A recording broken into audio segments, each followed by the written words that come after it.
Thank you, Lola. Good morning, good afternoon, everyone. So very quickly, I will just run through, like Lola said, the different partners that we have across Africa, and I'll just go accordingly as you see them on the screen. So in Nigeria, our network partner is the IODCCG Institute of Directors and Corporate Governance. And they currently have the highest number of trainers in the network. I think they have about 15 trainers right now. Since 2017, they've had multiple trainings, multiple capacity building workshops for different organizations within Nigeria.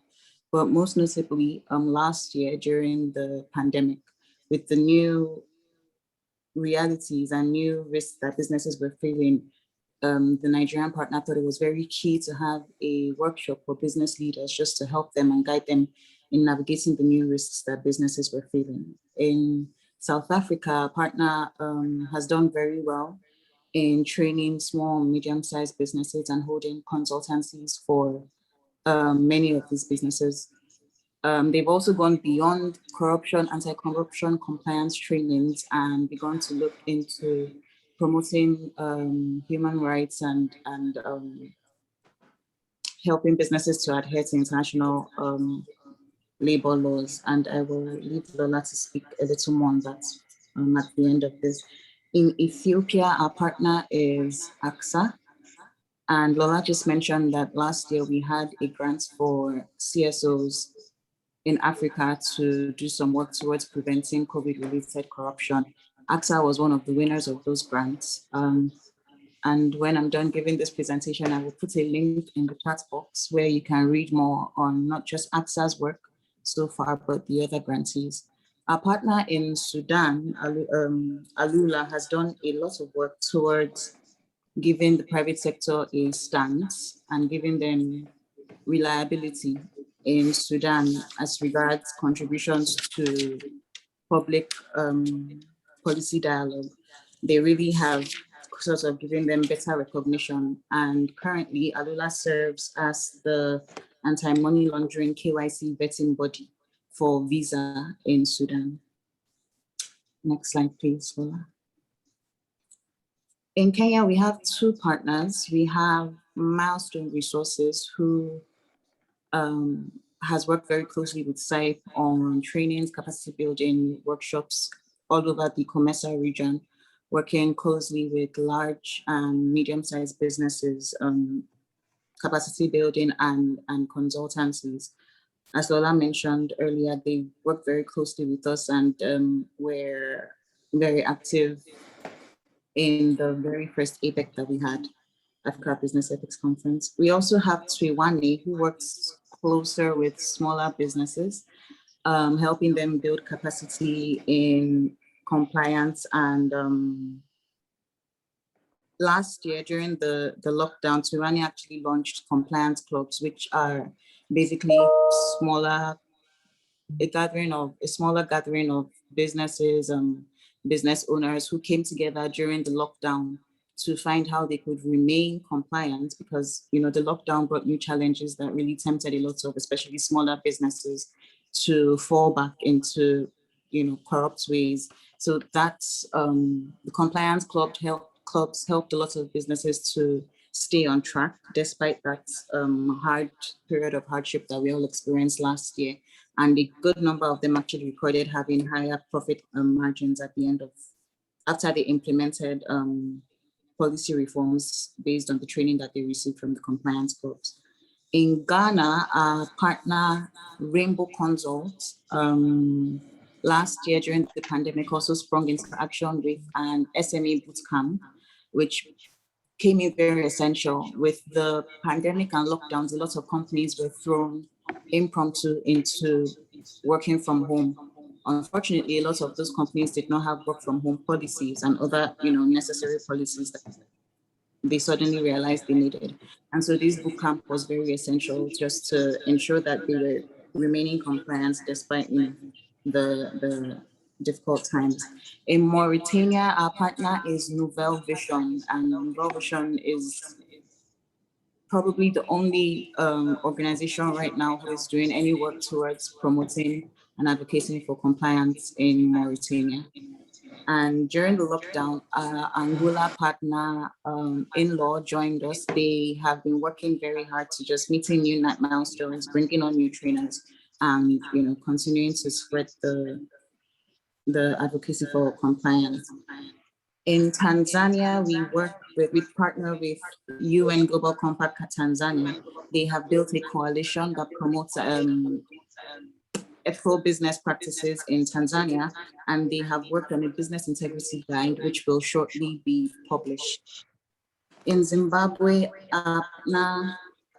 Oxley Consulting has trained 14 individuals, and they are also about to launch their compliance clubs sometime this year. And then in Botswana, we have Business Botswana, who has a few trainers also in their team, and they're also working very hard towards promoting integrity and accountability in Botswana. Overall, the network has been very effective, like Lola had earlier said, high level in just creating a business case in creating relevance for the private sector in policy dialogue, and at lower or grassroots levels in improving the performance of medium and small size enterprises through promoting or building their capacity to operate with integrity and accountability at all times. So I'll hand back over to you, Lola. Thank you. Thank you very much, Imabong. Just to note that AXA is the Addis Ababa Chamber of Commerce and Sectoral Associations. And just as Imabong said, they're one of the grantees for the COVID-19 anti-corruption grantees in Ethiopia. And an interesting thing about them, and I'll hand over to Lars to go away with the panel, is in terms of the work that we do in terms of business, trying to get the business community more proactive in tackling corruption. The Addis Ababa Chamber recently got invited to be part of what they call an alliance, for an alliance or a network for tackling corruption in Ethiopia. And prior to this, all the work they've been doing in the last 3 years, the private sector has never really had a position in trying to talk about anti-corruption, in trying to promote efforts to create more accountability from the private sector, in the private sector, or in the public sector at all. But with this position that the chamber has, they're able to make more innovative suggestions about how to prevent corruption and how to change behavior at scale. So that's an interesting theme that we see in Addis, in Ethiopia. We're also seeing that in Kenya and hopefully in other countries. So I welcome you all to the next session. I'm just going to hand over to Lars, and I guess we know what the discussion will be about. So please definitely check that you are able to put in questions and join the conversation. So Lars, it's over to you. Thank you, Lola. Do I have control of the screen? I'm not quite sure I do. Anyhow. Yeah, you do. Yeah, okay, thank you. Thanks everyone for attending today. And I definitely would like to thank my 3 panelists today for joining us on this really conversation around promoting integrity and accountability through trade and commerce in Africa. Today we're joined with 3 guests. First and foremost is Margaret Olele. She's the CEO of the American Business Council. Secondly, we also have Idrissa Diop. He's Director of Compliance with the Africa Export-Import Bank. And then finally, we have my colleague, Raul Perales, who's the Deputy Director for the Global Alliance for Trade Facilitation. So the format is I'm going to essentially start by introducing our speakers, and I hope to share with you something unique about them, while at the same time we can show their bios so you can see some of their professional accomplishments. And we will give them approximately 2 or 3 minutes for opening remarks. Then we'll go back to some Q&A, and then I definitely would invite all of our participants today to feel free to record or put their questions into the chat, and I will selectively go through and try to be able to share them. And so when you are putting in your question, please indicate who specifically you would like to direct your question to. So the first panelist that we will have today is Margaret Olele, as I mentioned. Sorry, I am not able to change slides. So if somebody can help me, Laura, potentially you can go to the next slides. Okay, thank you. Margaret shared with me, besides being the wonderful CEO of the Africa Business Council in Nigeria, that she is also a prolific writer. She has, if you go and you Google her, you can actually start to see some of the publications that she has produced. But she puts together blogs and articles. I expect we're going to soon see potentially a book from Margaret. Margaret, over to you. The first question really is, again, please try to keep this to 2 or 3 minutes. But as we are sort of discussing about ACFA, what are some of the challenges to conducting due diligence and preventing the risk of corruption in operating or transacting with third parties in the public sector? And how have companies adapted to the challenges of conducting due diligence and this risk of corruption? Thank you very much, Lars, and I really appreciate being on this panel. So first of all, just to say that the American Business Council is the AmCham in Nigeria and the affiliate of the U.S. Chamber of Commerce for the people on the call. And one of the criteria that we often use to for members is they are being able to have FCPA laws, guided by FCPA laws and principles. That is one of our major guiding principles in the sense to be a member of the American Business Council. I would say over the years that U.S. private sector that we largely represent, on the council, I've been in Nigeria for a long time. Some of them way before the 1960s, before the independence of Nigeria. So, and they are still existing, which suggests to me that these challenges, irrespective of these challenges, they have also been thriving. And so, overall, I would say that U.S. companies like to do good business, but they also like to do clean business. So what do they have? It means that a lot of them have guiding FCPA laws internally, and when they are engaging with third parties, they usually would have compliance documents, that this and trainings for these third parties. The reality, though, is because again I did a lot of sampling just to find out what is going on. And coming from the fact that I also worked with the U.S. private sector before this role, what simply happens is that there is need to have some kind of internal alignment between what should be required as the FCPA laws and the trainings for these third parties and what really is. So after the sometimes online trainings or forms, that's usually the end of it. So these third party vendors, in a sense, are not carried along in understanding or even providing feedbacks to the company, regarding some of the challenges they have. So there are you don't have audits coming from the company, and that's why I find the network, that CIPE has put together very exciting, being able to support the third-party vendors and the rest of them. So again, you don't have that, and sometimes even from country to country, You have FCPA laws situated within some of the cultural nuances.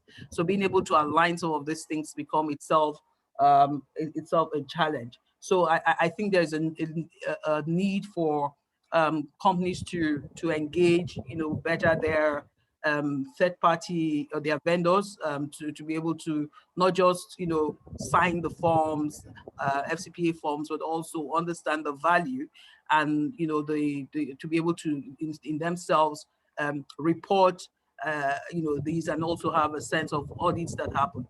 In terms of private public sector engagements, it's become a lot challenging, and again this arises from a lot of inconsistent policies, like lack of clarity around policies, and this kind of gives rise to some kind of asking for bribes and things like that, which obviously US companies are not able to do.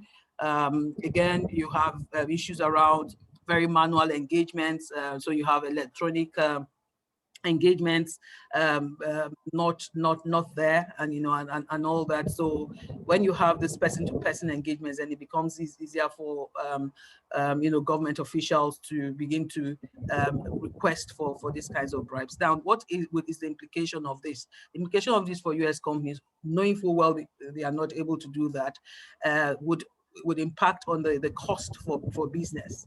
So at the end of the day, you factor the fact that you're going to have delays, you factor the fact that you're going to rather do the long waiting at the ports and whatever it would take, so as to be able to get yourself away from doing that which would not speak to integrity. So I'm not sure if I'm speaking too much, I've taken so much of your time, but there really is a lot around these. And in terms of what private sector is in working with the US government, I know that we have the commercial investment dialogue. One of the issues around that is looking at regulatory reforms, and one area we're looking at is how can we make things a lot less manual, more electronic, so as to really reduce the challenges around concerns around FCPA or bribery issues, or corruption issues. I guess I'll stop at this point, Lars. Thank you, Margaret. For some very insightful opening remarks here. Our next panelist will be Idrissa. Idrissa shared with me recently that he was a semi-professional volleyball player, but perhaps one of the most fascinating things, and I challenge anyone to actually go and investigate this, is Idrissa really does not have any social media presence. So he made my job as a moderator quite difficult today, trying to find something exciting and interesting to share with all of you. But a quick conversation resolved that. And so Idrissa's hobby is also, he is a bass guitar player. Idrissa, as the Director of Compliance at the Africa Export-Import Bank, when we start talking about potentially ACFA, the Africa Continental Free Trade Agreement, and we talk about how this is the largest free trade agreement, and we're really talking about something that might be a game changer for Africa and definitely create a new opportunity for the Africa Export-Import Bank, but as well for all of my colleagues and members of the Africa Compliance Network here. I come back to sort of the question around ACFA in terms of what are some of the challenges as it comes to really talking about promoting trade and investment across Africa? What are the challenges of transparency and integrity in terms of the global supply chains and the lack of common standards on corporate governance and ethics?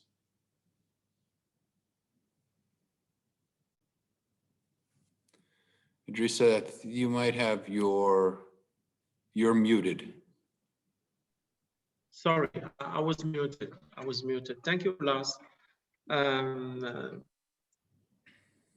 Like I said, in fact, the AFCFTA is a cross-border cooperation model which is going to help trade across Africa to flourish, help our economy individually, but the overall African economy to better reposition itself in this world, and help African population to really leverage from the capacity of our continent. This is how I should define AFCFTA and its overall purpose.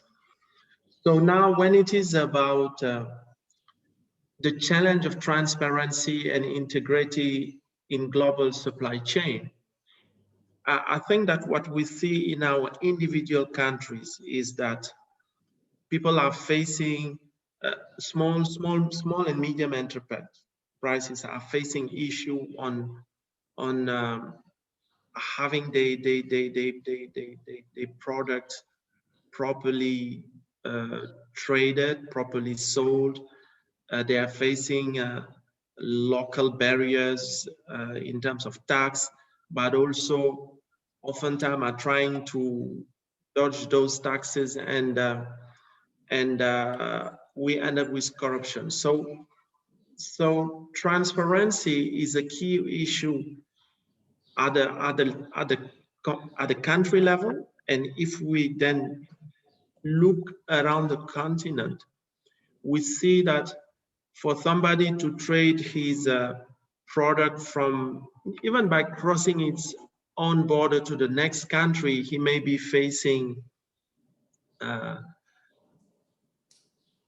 custom issues, and know that our custom, I don't want to be very pessimistic, but we know that it's an issue when somebody is trying to cross a border and may face customs and all the non-compliance practice we know around it. So transparency is an issue, and to allow the global chain to be very efficient, I think that we must have cooperation between countries. And having launched AFCFTA, sorry, already show the willingness of our country to work together. So then come to tackle the problem of transparency and integrity in global supply chain. I do believe that regulation must play a key part behind it. So at the country level, we have seen some initiatives where countries are putting regulation to tackle, I would say, corruption, to tackle efficiency issues. So there are some initiatives which now have to be played at the continental level. And AfricSimbank is participating with the African peer review mechanism in a very important initiative, which is going to, once the final regulation will be adopted, we have worked these last 2 years on defining what good governance should be, how it should be defined, and how it should be implemented. So when that initiative will be launched, country will then implement it in their own law and regulation. So it is expected that in parallel with the AFCFTA, we will then have the development of our natural resources, their transformation, etc. And then when we will then start to trade them between African countries, some barriers will be lifted because the tax barriers or custom barriers will be lifted, but we will have a regulatory framework which is going to be known and adapted by African peers, which is going to help facilitate, improve transparency, improve integrity, and also reduce level of all those corruption issues we may face today when it is about selling groundnuts from a country to another, or selling whatever commodities from a country to another, helping our transport company who are carrying those goods from country A to country B to cross the barriers easily without much burden, etc. So I think that the African Union is working on a framework today, which is going to help improve the transparency within the trade between African countries. And I think that this is what has to be focused on. And it is expected with that I know is about to come in terms of regulation and good governance proposition. We expect that the development of trade will be facilitated between countries because countries having signed for the AFCFTA will then implement those regulations in those countries. So I'm hopeful that things will improve within the upcoming years and the development of our intra-African trade. Lars, that's how I would answer your question. Thank you very much, Idrissa, for a comprehensive answer. Our next guest here today is Raul Perales. Raul shared with me some very interesting, as a colleague, he shared some very interesting information.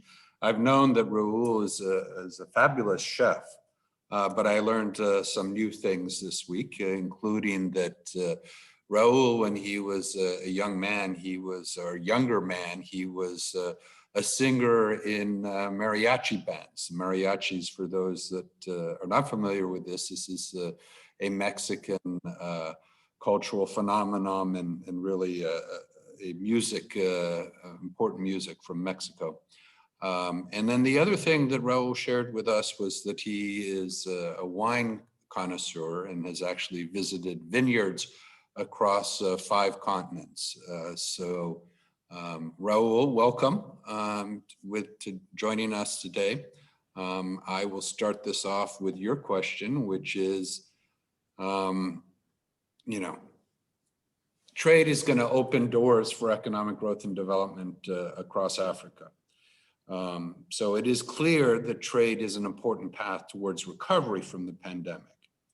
But how is the Afro-Continental Free Trade Agreement vulnerable, considering that corruption has been a major barrier to realizing the benefits of past trade policies in Africa?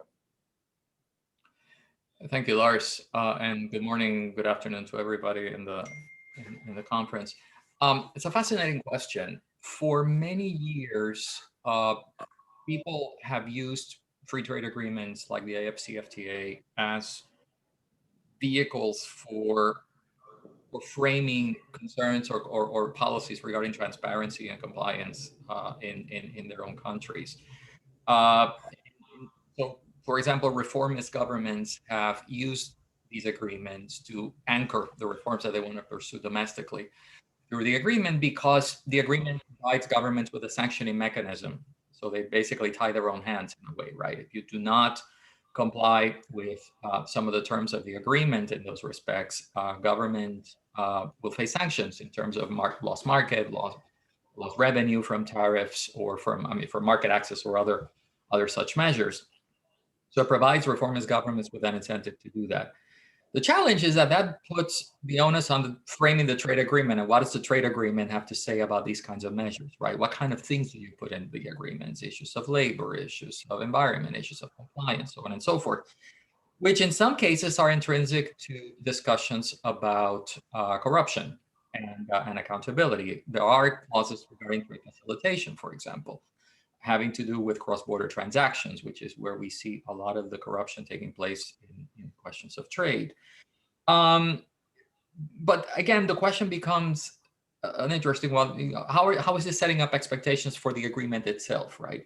Is the agreement considered a successful one because it opens markets, or because it is also a vehicle for consolidating reforms or improving the transparency in the way those transactions are taking place? Every region of the world has confronted this challenge, and my expectation is that Africa is now confronting this challenge through a very ambitious agreement. And I would say that the level of ambition of the AFCFTA should be regarded along these lines as well, not just in terms of the market access, but also in what sort of effect does it have on the way in which that movement of goods across borders and investment takes place. And so this brings the question back to the way the agreement is implemented. And so what are governments doing nationally to implement the agreement? And so, in this respect, this is where the work that we do, for example, on trade facilitation comes in very, very to support the role that governments do in implementing the agreement. So, for example, you need to develop the administrative capacities of the state to enforce the rules of the agreement. And that's where trade facilitation comes in. It's questions of investing in institutions and investing in the people that in the various countries. So, for example, we know, just to give you an example, we have a project in Zambia that is seeking to build the capacity of clearing agents to act in a more transparent and more, to change the certification process for clearing agents in a way that enables traders to be more clear about how they're complying with requirements, but also for the clearing agents to offer more consistent responses to clearance documentation. And we found through work with the World Customs Organization that investing in this kind of resource reduces 41% of the time that it takes for traders to move goods across borders. So there are ways in which we can actually improve the efficiency of the movement of goods and deliver on the promise of the agreement, but also by focusing on investing in the institutions and the people that are supposed to implement the agreement. And a word has to be said also about automation. I mean, Africa is by far an agricultural producing region, or an agricultural powerhouse in some ways.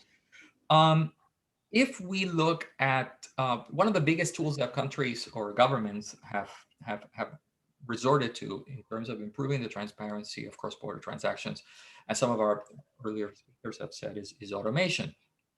In the agriculture field alone, most African countries are signatories to the Trade Facilitation Agreement of the WTO. If African countries implement just the automation portion of the TFA, right? If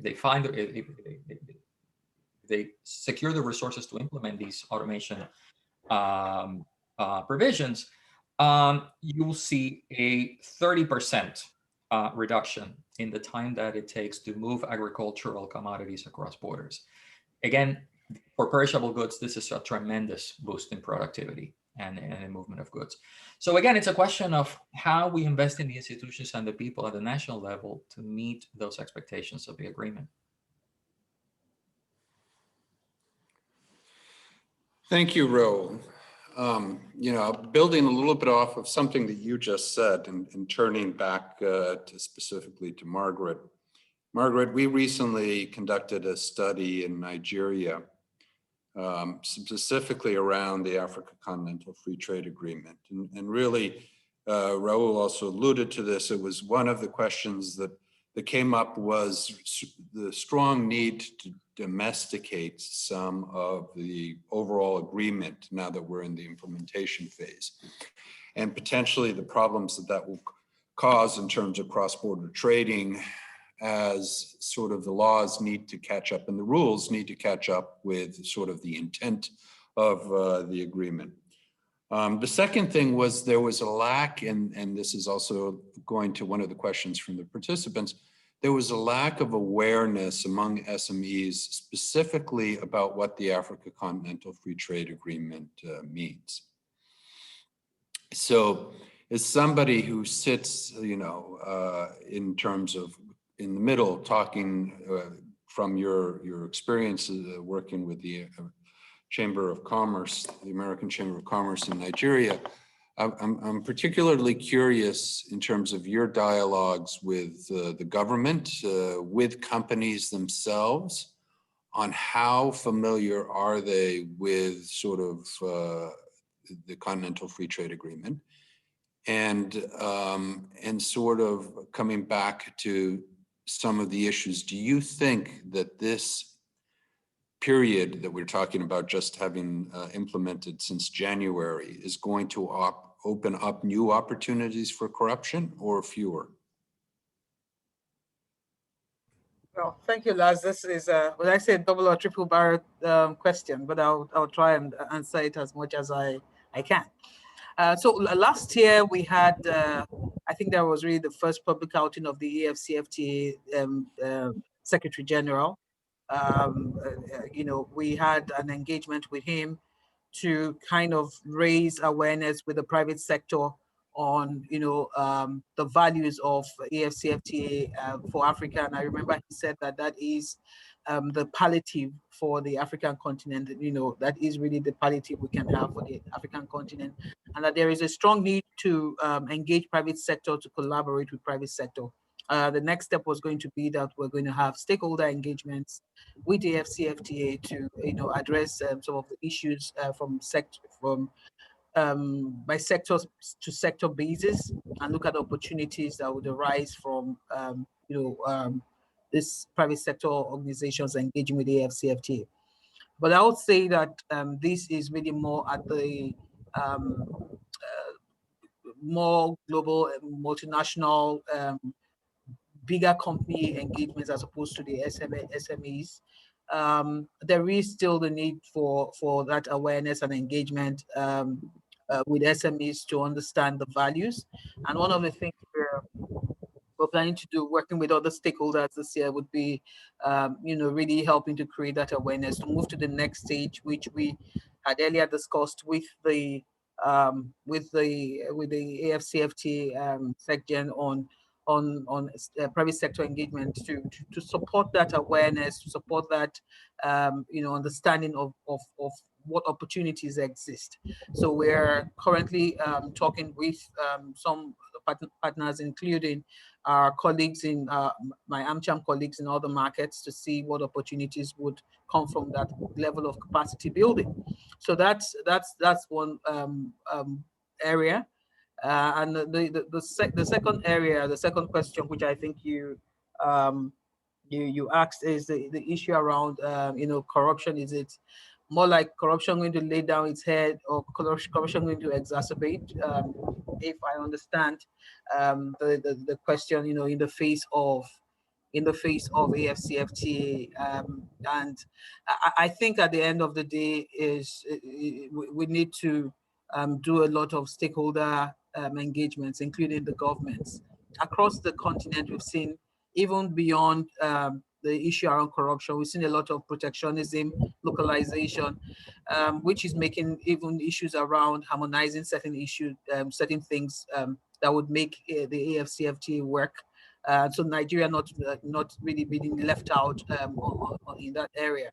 So I think that there is a need to really do reaching out to the government, specifically to the Nigerian government, a consistent reaching out to understand that it's not just about the signing of the paper, but also they need to really be a bit more flexible in areas of protectionism, but also a bit more straightforward in tackling issues around corruption and transparency.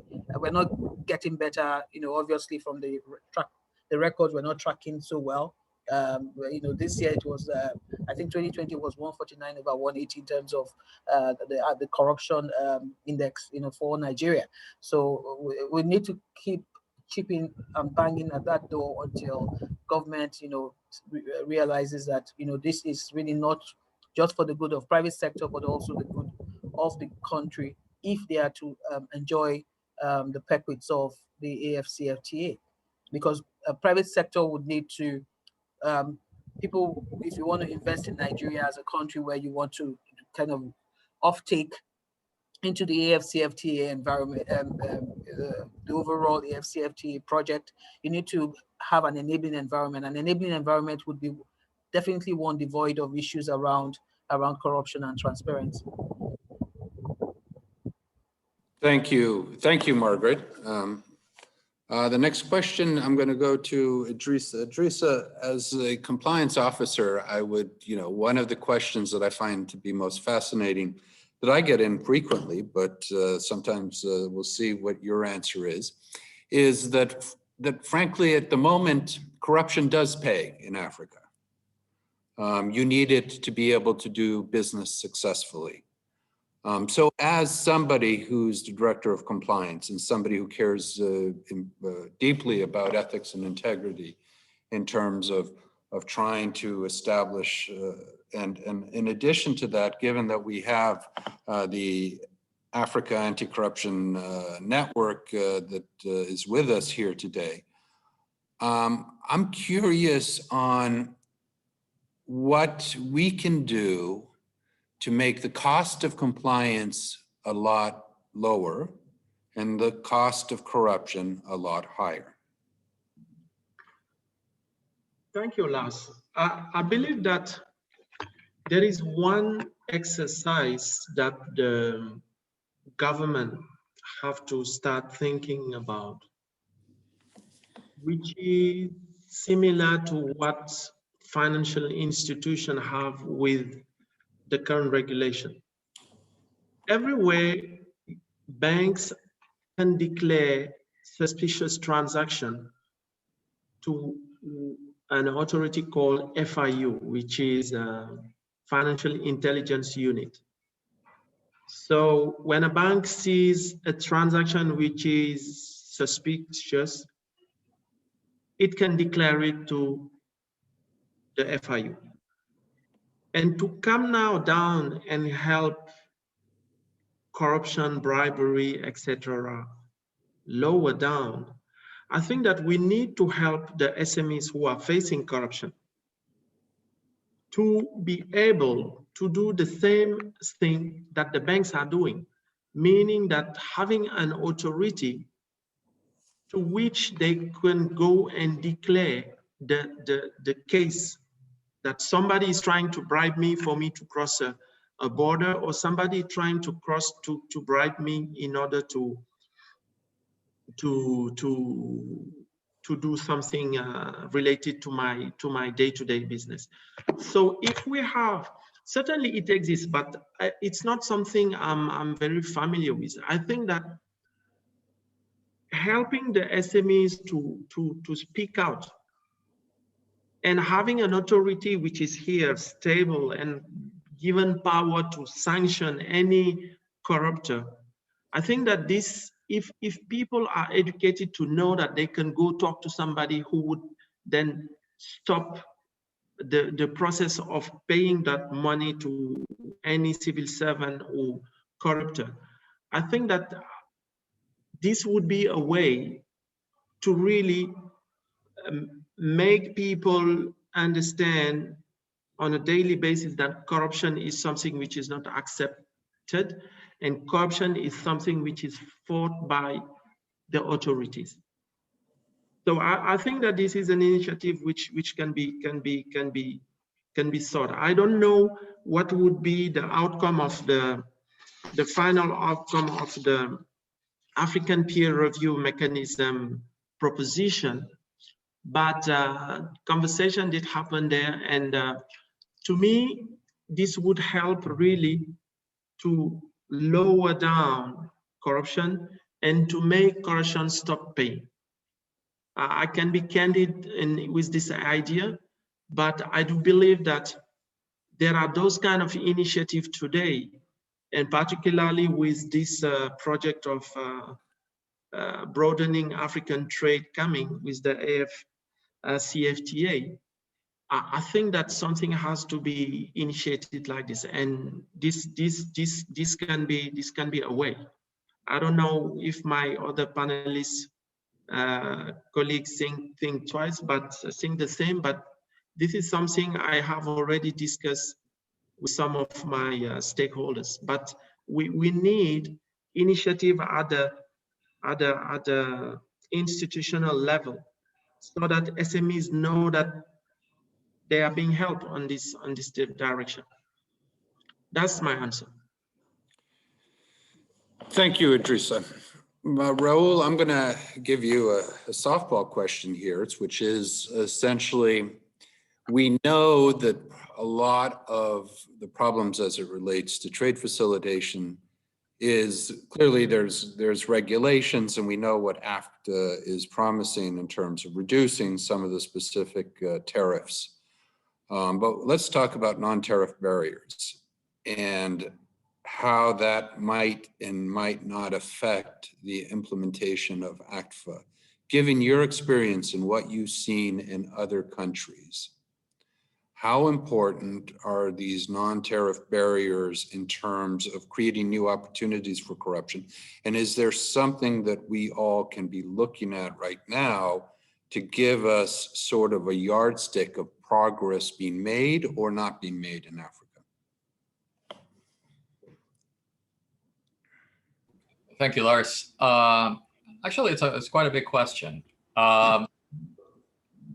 First, let me just state that indeed, measuring non-tariff barriers is one of the hardest things that people in the trade business have tried to do. First of all, because there's no common agreement about what a non-tariff barrier is.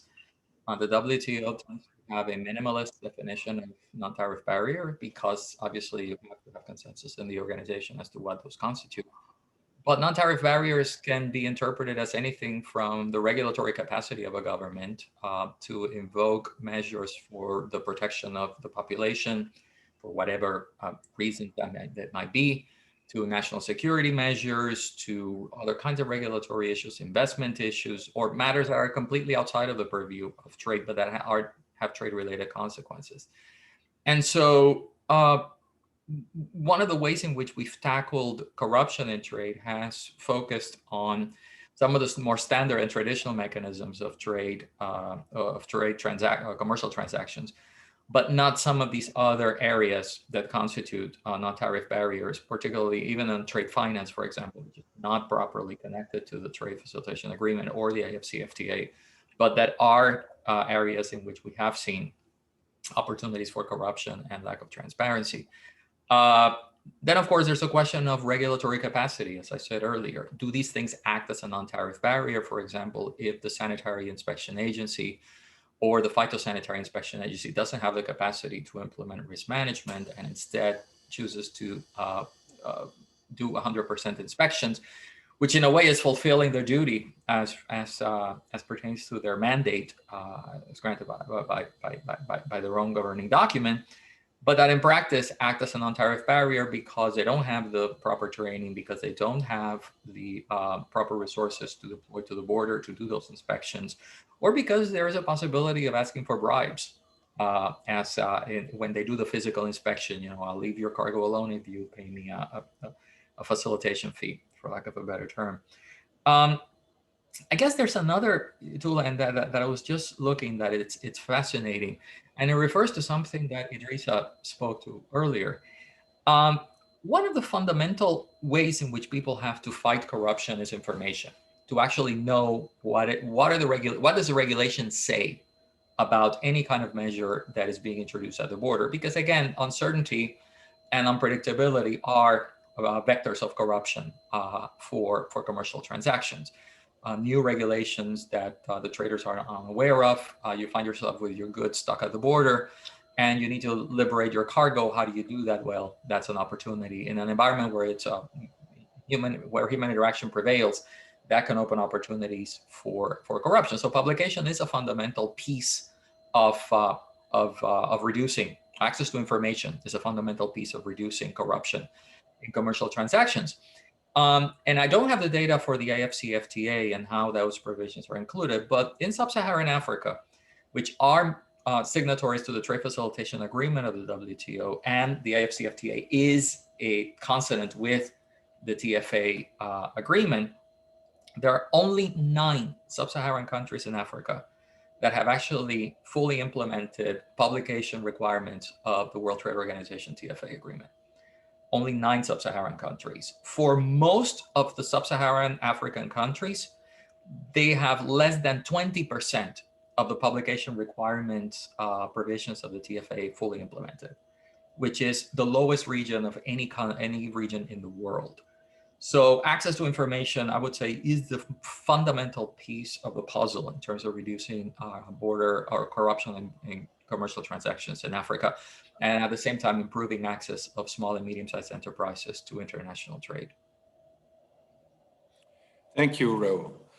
I am going to now turn to some of the questions that I've been received, and feel free to please type your questions into the chat box. This is a question for Idrissa. Can you speak more about the African Union's efforts to reduce corruption? Because how are these going to be more effective than what came out of the 2019 drive against corruption that the AU announced? Thank you, Lars. I think that the willingness to fight corruption is here from an institutional point of view. And what we are seeing with the with the African peer review mechanism, which is trying to set really standard of governance. And if you dig further, you will certainly find a question about how to fight corruption at the end of the day. Because we know the issue our country are facing, and but the political at this level of the UA, the will to really tackle it is here, and that's why African Union is coming with a framework. And this framework, once implemented and by national parliaments, will come out into operational process to become the day-to-day reality of our African citizens. So of course, it's not going to happen tomorrow or overnight, but I do believe that within the upcoming years, we will fight it, and we see some initiative like in South Africa, where it is possible to blow the whistle against some case of corruption. And we have seen some politicians facing today, trials which are publicly seen on TV. It's coming, and I just think that it's a question of timing, and the timing is correct because people are impatient. I understand it. I'm personally impatient, but you are not moving this big boat, which is Africa, without care. And I do believe that the initiative which are currently undertaken by the UA are going to come out with improvement on our day-to-day basis. And it's just a question of now how each country is going to implement. Unfortunately, I hope that local political will be there also to drive it. But initiatives are here, and that's why I say that I am optimistic that things are going to improve, but it's taking time. Yeah. Thank you, Idrissa. Margaret, this is going to be a question for you. For the average business in Africa, export and import is supposed to be an opportunity. But if the risk of giving bribes is so high, it will crowd out ethical businesses. What can chambers and associations and business communities do to change this perception and trajectory? Okay, so one of the things we do every year since 2017 is what we call the Economic Impact Survey.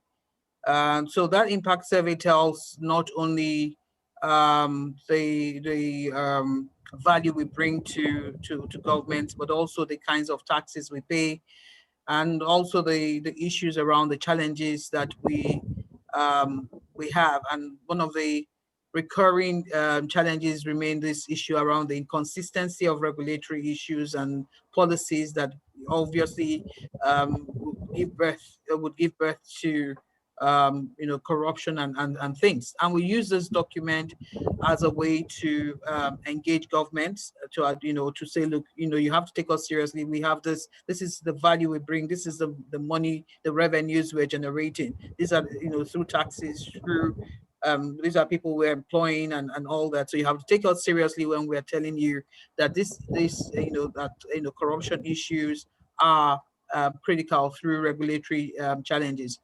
One of the things we've done is to more like export this tool from the AmCham in Nigeria to other AmCham. So I know that the AmCham in Ghana started this, I think, last year, and the AmCham in Cameroon, I shared, these when I went to build capacity for the board. Also in 20 in late 2019.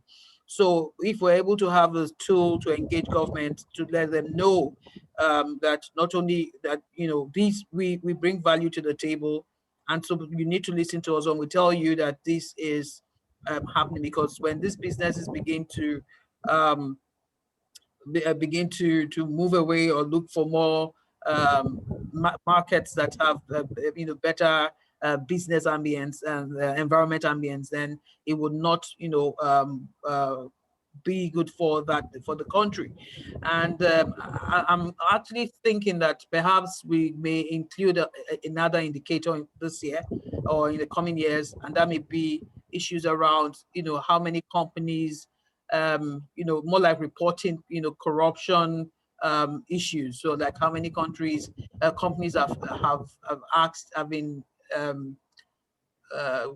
had some kind of solicitation from public sector and all that. So we get U.S. companies, to be part of this, and not just members of the American Business Council. And we do this in conjunction with the U.S. Embassy in Nigeria, working with PwC. So I think having that tool can help us, strengthen our narrative and engage governments, appropriately, so as to build that enabling environment that would encourage stakeholders to come into the country to do business. So another thing, and it's always so easy to hear, oh, the country is corrupt, Nigeria is corrupt. It's also what would private sector do? I know that while I was working at Pfizer, we had projects. We usually say that Pfizer offers something beyond the pill, and that's something. It's not exactly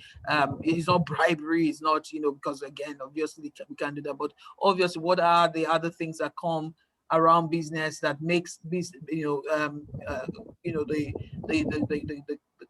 the company a lot more competitive, especially when we pit ourselves against other countries who do things that U.S. companies cannot do.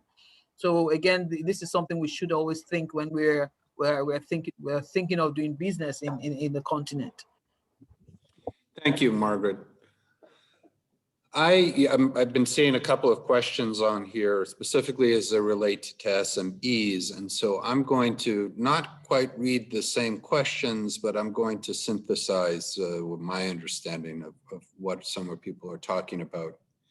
So when we specifically talk about SMEs, and this, Raul, is going to be for you, are we talking about that the efforts that the Africa Anti-Corruption Network are involved in terms of training SMEs and trying to get them to adopt compliance, should that be the main focus moving forward? Or does really the assistance to SMEs to try to reduce opportunities for corruption in terms of cross-border trading, does that really start in terms of the regulatory frameworks and working specifically with government? Where should the efforts be focused, if you have any perspective?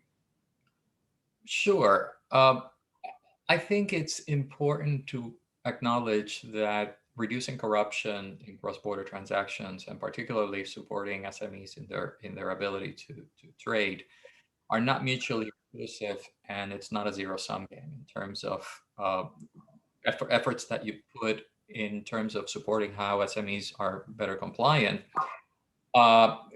would be exponentially benefited if you make the regulation with which they have to comply more transparent and more efficient. So this is where the work that we do at CIPE complements the work that you're doing with capacity building. Our work focuses, for instance, on precisely automating procedures, supporting process reengineering, and making sure that those regulations that companies have to comply with actually are better and more business friendly or streamlined, so that it becomes easier to comply. In terms of biggest bang for the buck, definitely compliance training with SMEs can give you the quickest bang for the buck. Because it is such a diffuse market of SMEs and companies that want to participate in international markets that don't have access to the tools of compliance. So you will see results very quickly with respect to how they're able to address their compliance problems.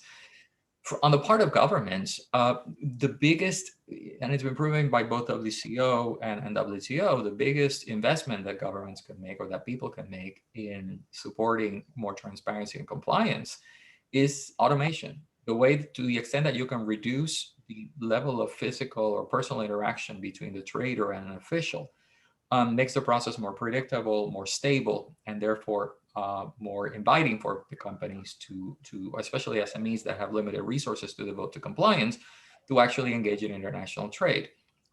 So from my perspective, this is where some of my work is focusing on, is in supporting governments in that capacity. But it is important to not look at this as a trade-off, meaning that that efforts should be devoted more or concentrated more in terms of SMEs or more in terms of governments. I think it's symbiotic, but the returns are faster when you invest in compliance training and capacity building with those SMEs. Thank you, Raul. I think we're really coming to the end of this fascinating conversation, and I'd love to keep peppering everybody with questions. I didn't get to nearly a tenth of all of the questions we got from the participants, but I'm going to frame my last question, and perhaps you can use it as well for some closing remarks.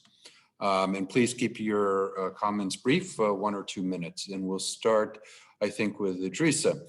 Idrissa, we now have this growing anti-corruption network, the AACN, and most of the participants today.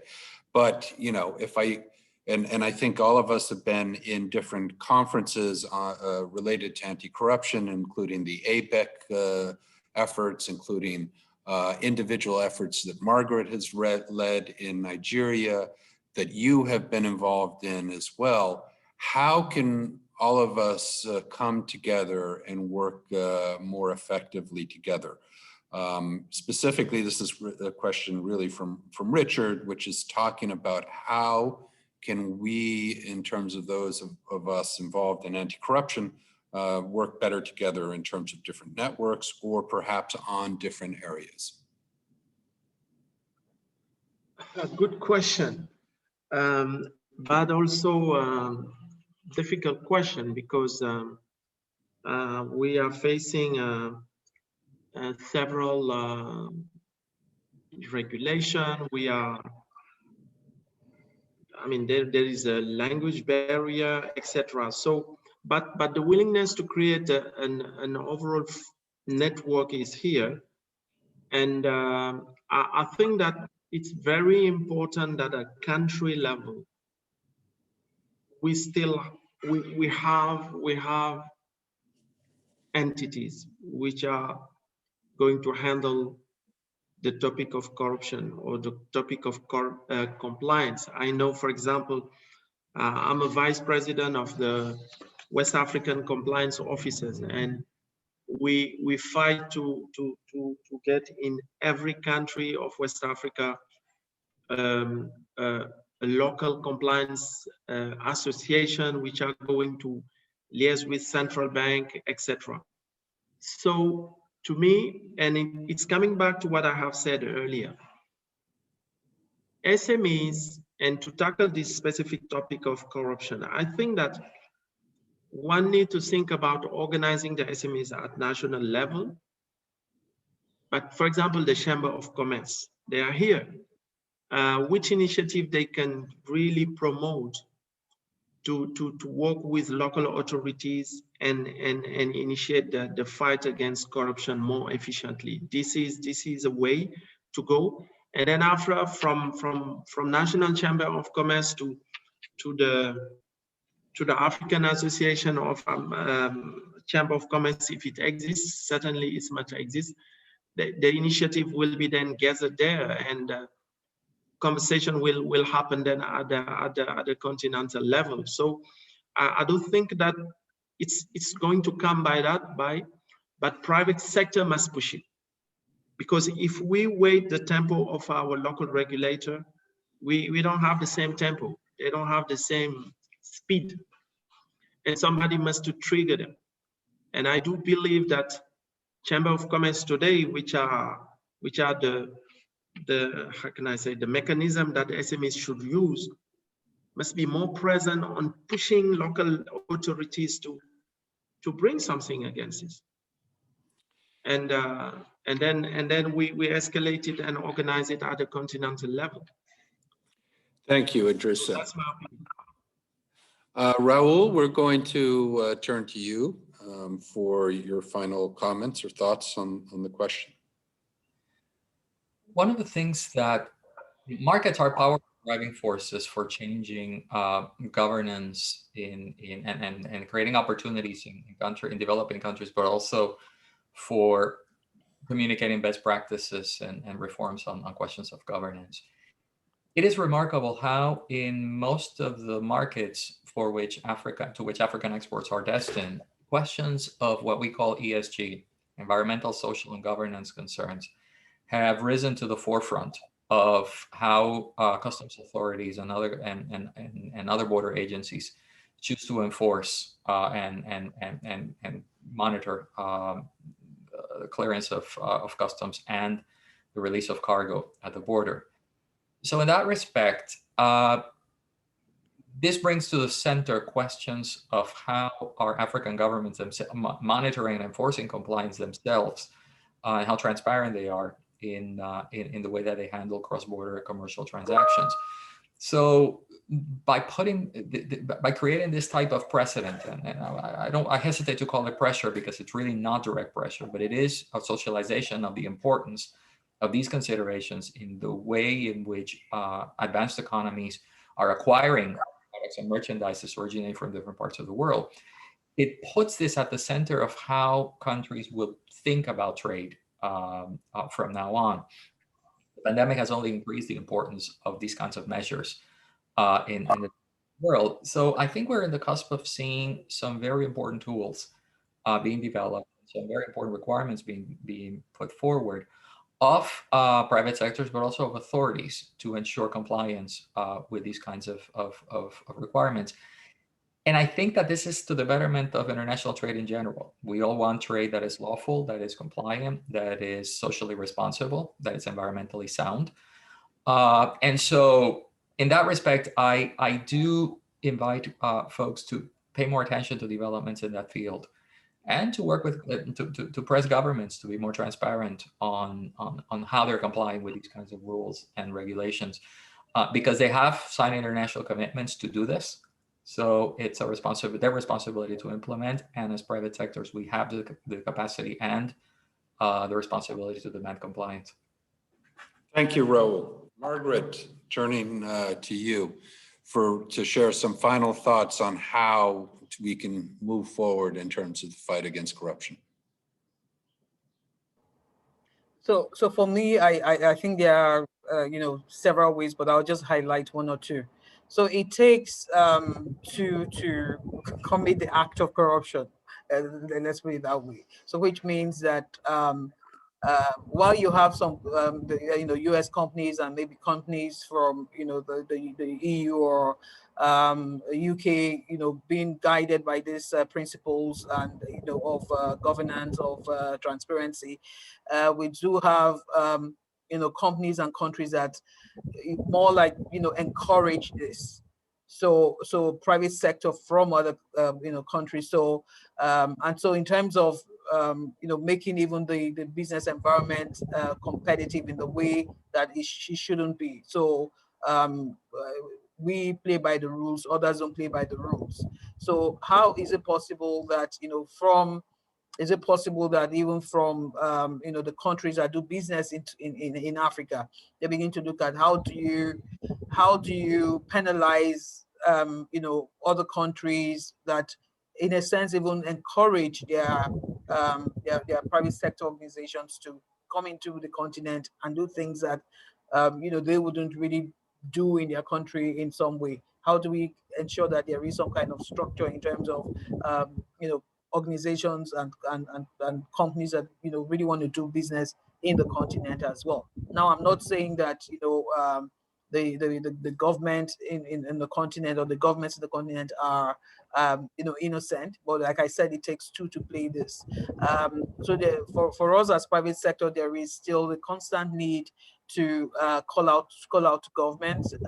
There's a need for us to pull together our resources, not just resources, but the chambers, both local chambers and all the chambers representing private sector, to have some kind of consistent, ongoing conversations with the government and kind of track issues around corruption and be unabashed about putting it on the table and being bold to share it with government. So it takes.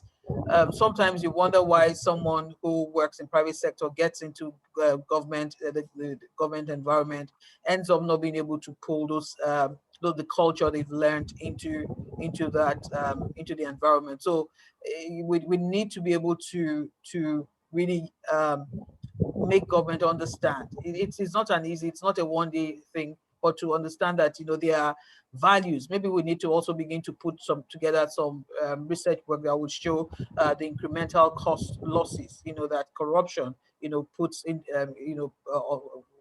or impacts on the countries, because sometimes governments want to see these numbers. They want to see, okay, how is this impacting on us as a country. It's not a sprint. It's really a long journey. That's the way I see the issues that we're discussing currently. Fantastic. Thank you, Margaret. Thank you, Idrissa, and thank you, Raul, for some very insightful comments and conversation here today. And I apologize to the participants that I wasn't able to cover or respond to ask your questions specifically. And now, Lola, quickly back to you. I think we are moving to the final portion of our session here today, which is really to recognize the accomplishments of our new members of the Africa Anti-Corruption Network. And first, in terms of welcoming them to a growing family, and as we just heard from all of our participants, and especially Margaret, in the end, this is going to be a marathon, and there is a lot of work for all of us to do. But we want to welcome you on board and definitely welcome you to the network, and we'll start by recognizing Paul Muhami and Bakari Hussein Abu Bakr from Kenya to the Africa Anti-Corruption Network. And we will definitely like to recognize our many participants from Nigeria also joining the network, And I apologize in advance for chewing up everybody's and mispronouncing everybody's names. So please forgive me in terms of that. But definitely we would love to recognize Omobola Tinubu, Ulufemi Shobanjo, Ugochi Obi, Modupe Ativi, Kenen Nwangebo, and Irene Ayanwale, and Richard Tamuntonye, and Watina Lewa from Nigeria. Again, congratulations and welcome to the network. From South Africa, we would like to welcome Shiamo Tapa and Keith Garden to the network. Congratulations to both of you. From Sudan, we would like to recognize and welcome Manal Kamal Osman Ibrahim to the network. And from Zimbabwe, we would like to welcome Doris Kumbawa to our network as well.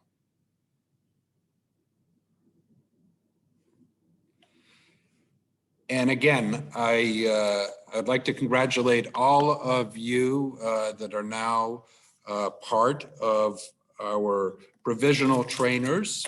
As we all recognize, you know, you have actually achieved quite a bit going through all of this work in terms of taking and really taking this course and building upon sort of your existing knowledge of anti-corruption compliance and learning some of the best practices that we're implementing across Africa and across the world. I'd like to you know, but what does that mean? You know, this is only the start of the efforts, and while we want to congratulate everyone for joining this network and successfully becoming a provisional trainer, you only have to take a look and speak to some of the people who are already part of the network, and it really is going to require efforts by each and every one of you to go out and make a difference, because what you're doing now in the fight against corruption is critically important.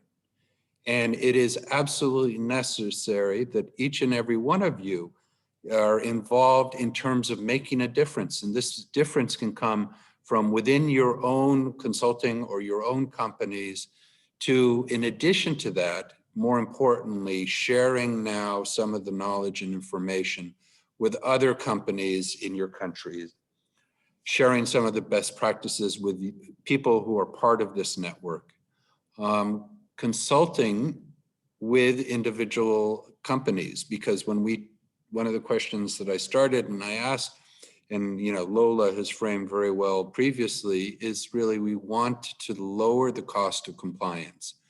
And so you are now our new ambassadors on the continent, tasked with a very large challenge in terms of going out there and trying to reduce corruption in country X, Y, or Z. And each of you have a specific responsibility to your fellow citizens, to really everyone in your country and your community in terms of being successful, in terms of now your newly minted anti-corruption efforts, in terms of consulting, in terms of training and sharing knowledge and information.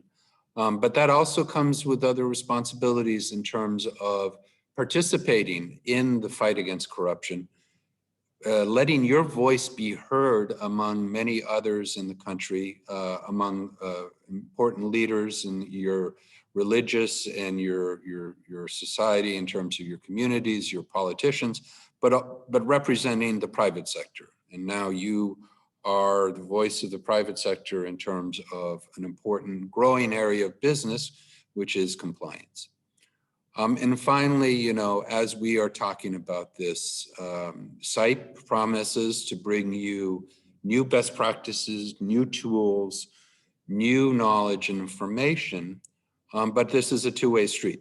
it also requires that you do the same for not only CIPE, but also everyone in this network. So I don't want to spend too much time, but I just want to end with, again, congratulations to all of you for successfully completing the course.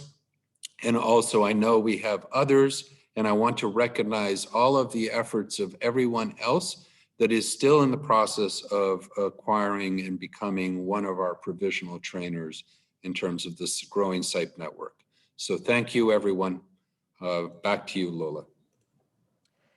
Thank you very, very much, Lars, and our panelists. It's really been a pleasure listening to three of you, and you know, the interesting questions that have come out from the people on the call. So thank you. Again, I want to say thank you to the team. In 1 minute, I'll quickly tell you why this slide is in front of you, and I'll also send it to everyone on the WhatsApp group in a minute. But before I do that, I want to quickly say thank you to Imabong, Laura, Ryan and Michael, all the folks on the team who work behind the scenes every time to support our anti-corruption program that really is about all of the members on the network and all of the businesses in your countries that we're trying to pretty much uphold and encourage to do business ethically and to resist the urge or the pressure to not do business ethically wherever they operate. So very quickly, what you see on the screen is the Ethics First launch timeline. We've talked about Ethics First for a long time. I must say thank you to all of the members of the network, because in some way or another, you've contributed to the development of this initiative that's finally going to launch on the 1st of May. You've either given feedback about how companies would benefit from it, or you've asked critical questions that has helped us shape it. You've given us ideas. Every member of the network has in one way or another contributed to the development of the Ethics First initiative. And it's very exciting to announce that the application is pretty much, you know, near 100% complete, but we need you to go in and test it. So this is the launch timeline. I'm going to send it to everyone. Between now, let's say the 1st of April and the 1st of May, we have the opportunity on the network to really test it, play with it, practice by using the platform as much as possible.